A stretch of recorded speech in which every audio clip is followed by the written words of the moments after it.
ചില കാഴ്ചകൾ ജീവിതത്തിൽ ഒരിക്കൽ മാത്രം കണ്ടാലും മതി. ഇതാ ഞങ്ങൾ കണ്ടതൊന്ന് ആ വിഷം പോലെയാണ്. എന്റെ പേരിൽ സത്യം പറയാം, ആ ട്രിപ്പിന് മുന്നേ ഞങ്ങൾക്ക് പേടിക്ക് അർത്ഥം പോലും അറിയാമായിരുന്നില്ല. ഞങ്ങൾ 4 പേരായിരുന്നു. ഞാൻ, എന്റെ സഹോദരി ലൈല, അവളുടെ ഫ്രണ്ട് ക്ലോയി, പിന്നെ എന്റെ കൂട്ടുകാരൻ ഡ്രൂ. വെഡിലൊരു പോസ്റ്റാണ് ഇതിന്റെ തുടക്കം. ബ്ലാക്ക് ഹാളോ ഫോറസ്റ്റ്, ഒരിക്കൽ പോയാൽ പിന്നെ തിരിച്ചു വരാൻ സാധിക്കില്ല. ഞങ്ങൾ ചിരിച്ചു.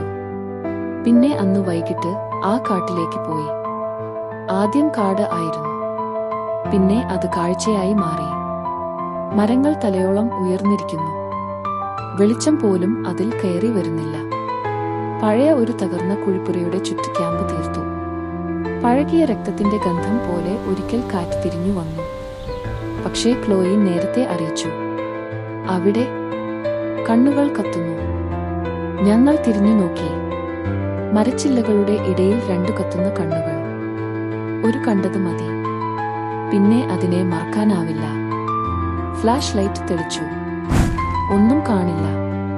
ക്ലോയിയുടെ ശബ്ദം നടുങ്ങിയിരുന്നു. ലൈല ചുറ്റും നോക്കി. ഇവിടെ നമ്മളെ ആരോ നോക്കുന്നു. അന്നു രാത്രി 3:30 ഞാൻ എഴുന്നേറ്റു. ക്ലോയി ടെന്റിനകത്ത് ഇല്ല. ഞാൻ പുറത്തിറങ്ങി. അവൾ 20 അടിയോളം മാറി, നിലത്ത് കാൽവിരൽ പോലും ഇല്ലാതെ. പുറത്തെ ഇരുട്ടിലേക്ക് നേരെ നോക്കുന്നു.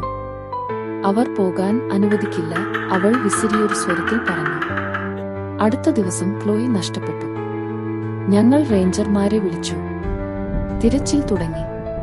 പക്ഷേ അവളെ കണ്ടെത്താനായില്ല. പോലീസിന്റെ rap sheet missing, presumed dead.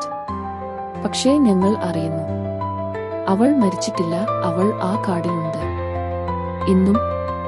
ഒരു ആഴ്ച കഴിഞ്ഞു. ലൈല ഉരുണ്ട കണ്ണുകളോടെ ഉറക്കം നടക്കാൻ തുടങ്ങി. രാത്രി 2:17 മണി. ഓരോ ദിവസവും ജാലകത്തിൽ നിന്ന് പുറത്തേക്ക് നോക്കുന്നു. അവർ കാത്തിരിക്കുകയാണ്. ഒരു രാത്രി ഞാൻ അവളെ കണ്ടു. അവളുടെ കണ്ണുകൾ കത്തി നിൽക്കുന്ന കണ്ണുകൾ ആയിരുന്നു. അത് ക്ലോയിയുടെ കണ്ണുകൾ ആയിരുന്നു, അല്ലെങ്കിൽ മറ്റൊരാളുടേത്. ഇന്ന് വരെ ഞങ്ങൾ ആ കഥ ആരോടും പറയാറില്ല. പക്ഷേ ചില രാത്രികളിൽ ഞങ്ങൾ വാക്കുകൾ കേൾക്കുന്നു. കാടിനുള്ളിൽ നിന്ന് ഞങ്ങളെ വിളിക്കുന്ന ശബ്ദം.